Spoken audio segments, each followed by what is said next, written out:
ఇది చూస్తున్నారు కదా కాళేశ్వరం టికెట్. ఇది కాళేశ్వరం గ్రామ పంచాయతీ కార్యాలయం, కాళేశ్వరం మహాదేవ్పూర్ మండల్, జయశంకర్, భూపాలపల్లి జిల్లా, ప్రవేశ రుసుము పార్కింగ్. ఇక్కడ మేము ఎవరం ఉన్నాం? సన్నాసులం, ఇద్దరు కూడా సాధువులం. కానీ దర్శనానికి మేము లోపల కాళేశ్వరం నదికి దర్శనానికి వెళ్తూ ఉంటే అక్కడ 100 రూపాయలు ఇస్తే కానీ పంపే ప్రసక్తి లేదు.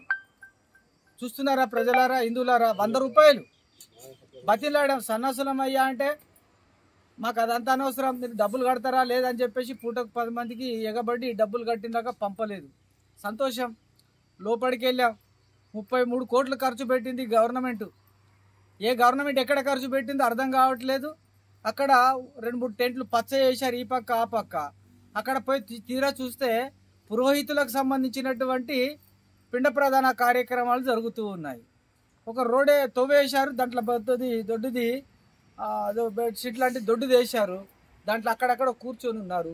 చిన్న చిన్న పిల్లలను తీసుకొని వస్తే ఎక్కడ కూర్చుండబెట్టాలి? అయ్యా యంత్రాంగం గారు, మీరు ఆలోచించండి. మనం అన్నం తింటున్నాం, ఎర్రటెండ 50 డిగ్రీలు 45 డిగ్రీల ఎండ కొడుతూ ఉంది. వచ్చిన ప్రజలు ఎక్కడ ఉండాలి? ఆలోచించండి జర్రా. విఐపి దర్శనం, మీ విఐపీల గురించి మాత్రం బంగారం లెక్క చేసుకున్నారు. మరి మా అటువంటి బీద వాళ్ళకు వస్తే పూరి గుడిసె కూడా లేదు మాకు. ఇది మన తెలంగాణ ప్రభుత్వం ఏర్పాటు చేస్తున్నటువంటి పుష్కరాల గొప్ప వ్యవస్థ. మరి దర్శనానికి వస్తే సన్నాసులమయ్యా, మాకు ఆడవాళ్ళు ఉంటారు, మేము సైడ్ల పాట పోతామంటే 100 రూపాయలు కట్టు పో. మీరు పైసలు తీసుకోవట్లేదా? మీరు సాధువులు ముఖ్యం వదులుతున్నారని ఆ విధంగా చీత్కరింపు మాటలు మాట్లాడి, రెచ్చగొట్టే మాటలు మాట్లాడడం ఇది సమంజసమా? ఓ దేవాదాయ ధర్మాదాయ శాఖ మంత్రి గారు ఎక్కడున్నారు? మీరు బిజినెస్ చేస్తున్నారా? ప్రజల దగ్గర 100 రూపాయలు ఉన్నవాడు ఉంటాడు, లేనివాడు ఉంటాడు. ఆలోచించండి. మీరు మానవత్వం లేదా? కనకరం లేదా? మీరు హిందువులు గారా? జాలి దయ లేదా? అందరు మీలాగా కరోడ్పతులు ఉంటారనుకుంటున్నారా? కోట్లకు పడిగెలెత్తినటువంటి వాళ్ళు ఉంటారా?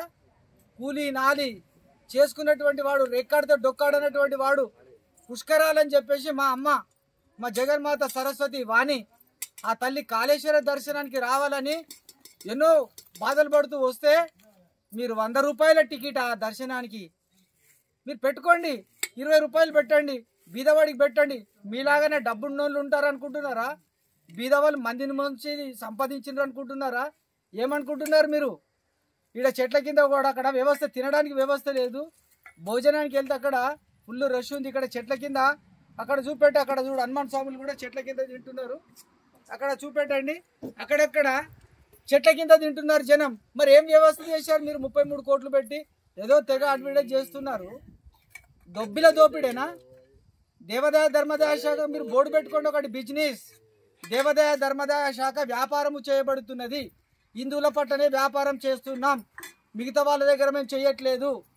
ఎందుకంటే మా హిందువుల ద్వారా మీ బతుకంతా, మీ డిపార్ట్మెంట్ బతుకంతా మీ నాయకులకే కావచ్చు, మీ గవర్నమెంట్కే కావచ్చు, హిందువుల డబ్బులతో మీరు బతుకుతూ ఉన్నారన్న సంగతి మీరు మర్చిపోవద్దు. హిందువులారా మేల్కోండి, అందరూ ఖండించండి ఈ విషయాన్ని. ఇది సాధువులుగా ఖండిస్తున్నాం. సాధువులందరూ కూడా లెటర్ ఇచ్చారు, మా సాధువులని తక్షణమే దర్శనాలకు పంపండి అని.